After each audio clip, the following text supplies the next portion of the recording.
ముఖ్యమంత్రి కేసీఆర్ పై బీజేపీ తెలంగాణ అధ్యక్షుడు కిషన్ రెడ్డి సంచలన వ్యాఖ్యలు చేశారు. విజయ సంకల్ప సభ వేదికగా బీఆర్ఎస్ బీజేపీలు ఒక్కటే అని కొందరు ప్రచారం చేస్తున్నారని మండిపడ్డారు. బీఆర్ఎస్ తో లోపాయికారి ఒప్పందం కుదుర్చుకున్న పార్టీ కాంగ్రెస్ అని చెప్పారు. రానున్న ఎన్నికల్లో ఈ రెండు పార్టీలకు తెలంగాణ ప్రజలు తప్పక బుద్ధి చెబుతారని అన్నారు. ప్రధాని మోడీ నాయకత్వంలో తమ పోరాటం కొనసాగుతోందని స్పష్టం చేశారు. కాంగ్రెస్ బీఆర్ఎస్ లకు భవిష్యత్తు ఉండదని తెలిపారు. ఈ రెండు పార్టీల నిర్లక్ష్యం కారణంగానే ఇన్నాళ్ళు తెలంగాణ అన్యాయం గురైందని అన్నారు. గుండాయిజం, రౌడీయిజాన్ని బీఆర్ఎస్ ప్రభుత్వం పెంచి పోషిస్తోందని అన్నారు. రాష్ట్రంలో కేసీఆర్ సర్కారును ఓడించాల్సిన అవసరం ఉందని తెలిపారు.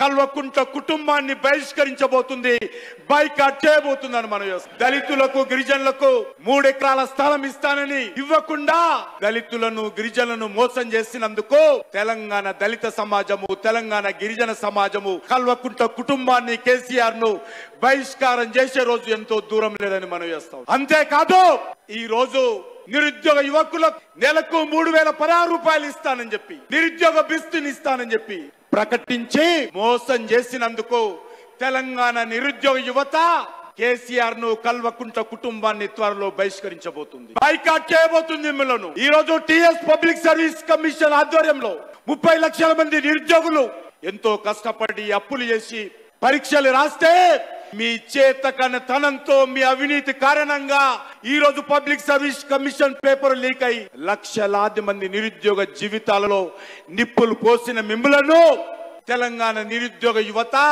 బహిష్కారం చేయబోతుందని మనం చేస్తా ఉన్నాం. అయ్యా కేసీఆర్ గారు,